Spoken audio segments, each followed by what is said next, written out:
Washington spring game recap. All right, Hooligan, we'll give you the floor here for a few minutes. Just tell us kind of the recap of what went on at the spring game, what we're looking at now, and then Zach and I have a couple questions we'll go at, and then we'll move into our last thing here. But Hooligan, spring game recap, what were your thoughts? I will say the first thing that I'm going to give everybody a name to follow this fall, particularly anybody that's playing college football, fantasy football.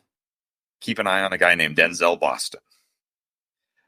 He was largely an understudy to the big three who, and I don't know if you saw this tweet during the NFL draft timeline. Washington's the first program ever to have its quarterback and three receivers go in the top 3 rounds in the same draft. So Denzel has not. There we go. Right. Denzel has not seen much of the field, but he is absolutely going to be somebody to be reckoned with this coming season. I saw a lot of what I expected to see this past Friday night at Husky Stadium. The offensive line is an outstanding question, not an outstanding unit. It is the biggest outstanding question for this coaching staff to fix in year one. So my point that I was talking about what we lost to the transfer portal, yes, we lost 2 huge pieces in Roger Rosengarten and Troy Fautanu to the NFL draft, with bringing in Drew as a party at one tackle position. We still have an outstanding question at the other spot. Thought we had a commit, and that he flipped from Washington to Memphis. I think FedEx had something to do with that, and that is certainly the outstanding question I have going forward right now is our recruit. The biggest question I have right now is recruiting and our strategy NIL wise on the lines. The skill position talent is there. Arguably, Washington has Washington has one of the 3 or 4 best running backs in the Big Ten. In Jonah Coleman. And Cam Davis, if healthy, is not going to be a bad understudy, and it's going to be a darn good 1-2 punch. The question is, can we block for him? I think Will Rogers, while not a world beater, has done enough and can do enough with a good protection scheme and with Jedd Fisch's offense to make the offense dangerous. The sneaky key for Washington, and where Washington's actually, I think, going to surprise some people next year, is I think the defense is actually going to take a marked step forward. I think a big piece of that is I think the defense underperformed relative to some of the talent that it had with our previous staff. And I think the other piece of it is that our new defensive backs coach, or our new defensive backs coaching staff between John Richardson coaching our corners and Vinny Sanseri coaching the safeties, it's going to get a lot closer back to what it had been in the late Peterson era, with the death row defense. And I can't tell you how, Kyler Gordon, Trent McDuffie, Budda Baker, Sidney Jones, Kevin King, like any number of Washington product defensive backs that have made it to the league. And it's going to get back into that they did bring in Ephesians Prysock, Elijah Jackson, who had the huge play in the Sugar Bowl to knock the pass away. It's going to be the back 7 is going to be a real strength of this team.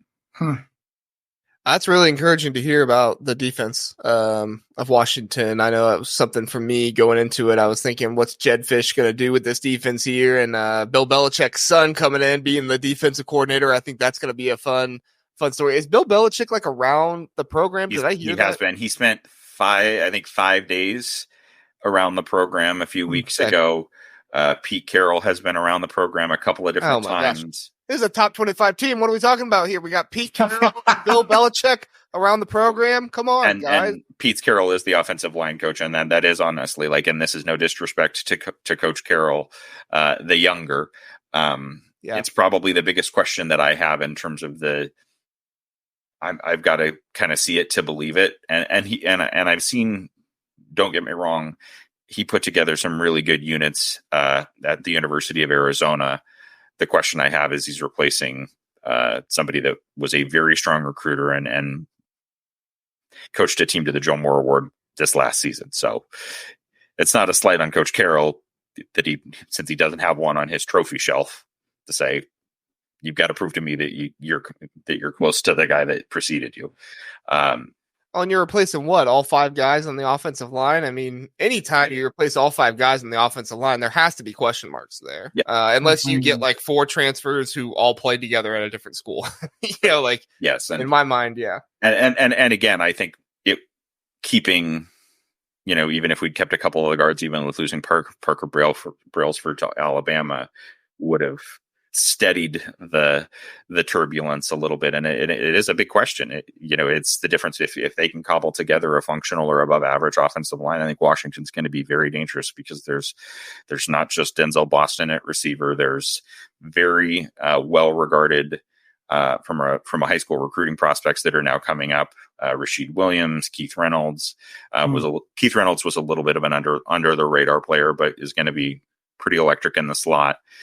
I think it's 6th year senior Giles Jackson coming back for his 4th year in the Washington program after 2 years at Michigan is going to be a key player in the slot. That I mentioned the 1-2 punch of Jonah Coleman and Cam Davis at running back, plus a couple of true freshmen that this coaching staff brought with him. What I will say in terms of a comparison with Jedd Fisch and Kalen DeBoer, looking back, I mean, Jedd Fisch won 10 games at Arizona. That's the 3rd time that's ever happened at the University of Arizona. Yeah. That's a sign that the guy can coach. So I think I'm not going to disrespect our previous staff. Offensively, very excellent strategic in-game and game planning coaches, although there were definitely some questions and some head-scratching play calls over the course of this last season that led to that 10-game stretch of being the first team to win 10 games in a row by single digits or by less than 10 points or less. But with that said, like, I think we've got a comparable, coaching and development staff where Washington has taken a huge step forward is in the high school recruiting being done by the staff. It was not an area where there were a few positions where the previous staff really kind of stuck their nose in and got involved and fought for top rated talent. They were much more aligned to try and find to just eval and find the under the radar guys and develop them as an approach. That's changing with this staff in a big way. We just had a 4-star safety from Florida that was on campus over this past weekend. It's taken a big step forward already. And even getting guys like that on campus is impressive with how far they have to come and working that out logistically and everything. Yeah. So that's a major improvement. You're even with kind of open and unlimited official visits now to have that happen again. And I think the big key and what the big key in terms of the overall Fisch era at Washington is how long he's here. I'm not going to say, by no means am I expecting Jedd Fisch to be our head coach 7 years from now. I'd be Seems surprised like to me he'll be there until the Florida job opens. I don't. You don't buy that as much? Maybe not. Like, yes, he's a Florida alum.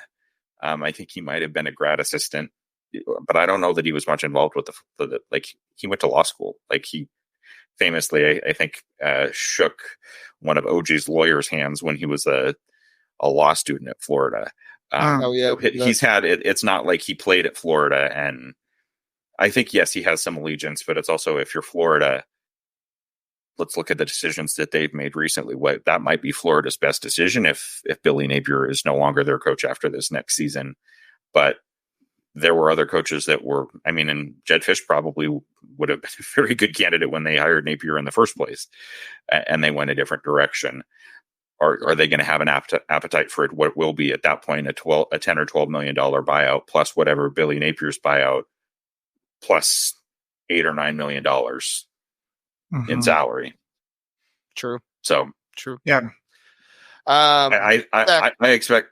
I said it. I think my expected trajectory is that Fisch will be at Washington 3 or 4 years. Will get us either into the playoff once or twice, or will get us into the playoffs once, or be right on the edge of that conversation on multiple occasions and have multiple, double-digit win seasons, and then he'll take an NFL head job. That's my. If I was going to bet on a scenario, that's the one I'm going with. Yeah, that makes sense. Zach, any questions for Hooligan here? Well, I was gonna ask, what do you think? What's the trajectory for Jedd Fisch? But you answered that one. Maybe my other question. So Washington has a sneaky tough schedule. Like they play Washington State in the rivalry game. They play at Rutgers, which, Rutgers does, you hear Rutgers, you're like, oh, they're not, maybe not that great. I think they're going to have a pretty competitive football team this year. Uh, Play Michigan at home, at Iowa. You get USC. You go to Beaver Stadium. It's a tough schedule, and then finish at Oregon. Like, what do you feel like is the ceiling of this team? I would say this team, as it's currently constituted, with what is on the roster and what is known commodity right now, I would say maybe 7 or 8 wins is the ceiling.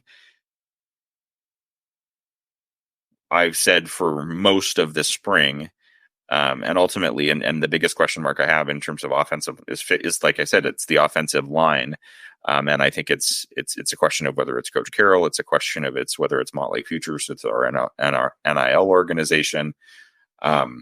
We have not seemingly been right at the forefront of paying top dollar. I mean, an offensive line in the portal is its own beast in and of itself. But there were players available. There was we had a player that was committed and then flipped out, then flipped to Memphis. I mean, yes, I know FedEx has gotten involved. But our portal strategy in the trenches has not met my expectation. I'll put it that way. I will happily be, if I'm proven wrong next fall, I will happily crow. Right. But it's not, we lost a defensive line prospect to, that was on campus and seemed to be trending and was on campus when Bill Belichick was on campus, along with Danny Shelton, who played for Coach Belichick, an alum who played for Coach Belichick, has a couple of Super Bowl rings with the Patriots, was on campus at the same time. And we should have been able to get that closed and done. And he ended up in on the plains in Auburn. So across the board, the recruiting at the skill positions has been pretty good, both portal and what we're doing in the high school ranks with the 2025 class. The line is the question. Yeah, I think even on the lines, I think we're off to a really good start in terms of the high school recruiting. We have a commitment from a California, probably somebody that will be a guard, named Jake Flores, who's a very good prospect. We had a couple of 4-stars on campus this past weekend, so I've got no concerns there. It really is the addressing the short, how to fix it in the short term. You talked a lot about the roster overall. I was going to ask about that, but I think my final question, I don't think we'd be able to get through all this with all the transfer portal talk and everything if we didn't address Will Rogers. I'm thinking about a different quarterback.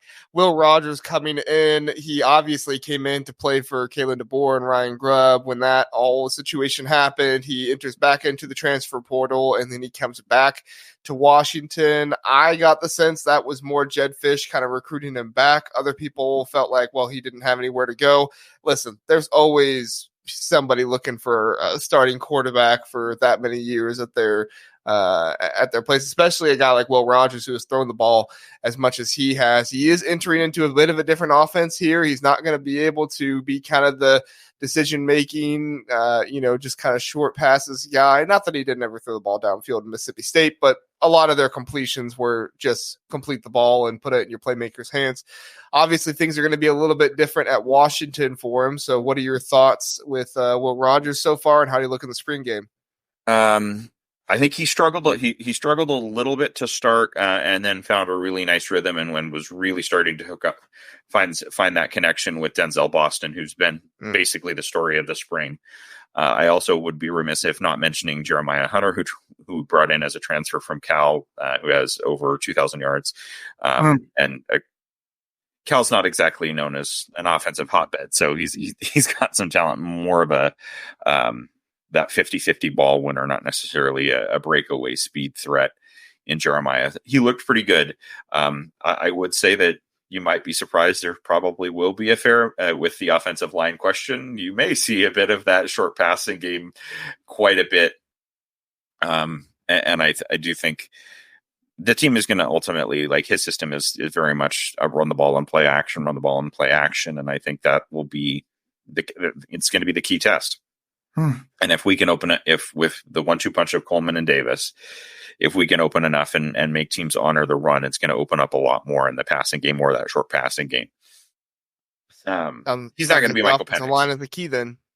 Yeah, I hate to go back to be beating a dead horse, but the skill positions are only as good as the guys in front of them. Yep. But given time, I said it, if we'd been able to, I would have, if we, landed some of our top targets in the portal, I would have said that the ceiling for this team could have, in going back to the question about the schedule, was closer to 9 or 10 wins. Because yes, there are very good teams in the Big Ten that are on our schedule. A lot of our big games, however, are we have some of our biggest games at home. Michigan is in Seattle. We talked about how much Michigan has lost. It's not a foregone conclusion, even with the questions that we have on our offensive line, or if we can address a couple of them, that's just guaranteed to be a loss, given that it remains to be seen to me if Michigan can pass the football next year. Yeah. Particularly, and can Michigan pass the football next year against what I believe to be a strength of the Washington team in our back seven? And I don't know. Kind of depend on who the quarterback is in that situation. I know they have a couple guys on the roster they feel comfortable with passing the ball, and there's another guy that seems like he's a bit more of a developmental project, still looking like he could possibly start this year in Alex Orji. So yeah, so that's that's a big variable. USC, while talented, they still have a question. Like, I won't buy into a one game great bowl game performance is like, yep, Miller Moss is the truth, and that is going to be an adequate replacement for Caleb Williams. I think that would be incredibly premature to think.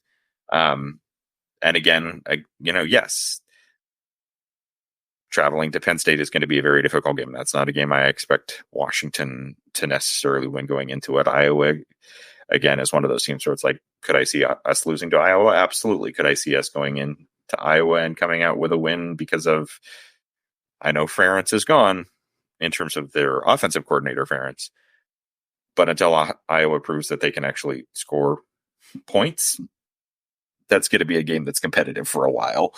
And we said the same thing about USC and Iowa last year. Until USC can prove they have a defense, until Iowa can prove they have a competent offense, this is what you're left with. Right. And then when you get to the end of the schedule, yes, of course, right now Oregon has a much more talented roster than the University of Washington. But anything can happen in rivalry games, and I'm never going to just say, no, we have no chance.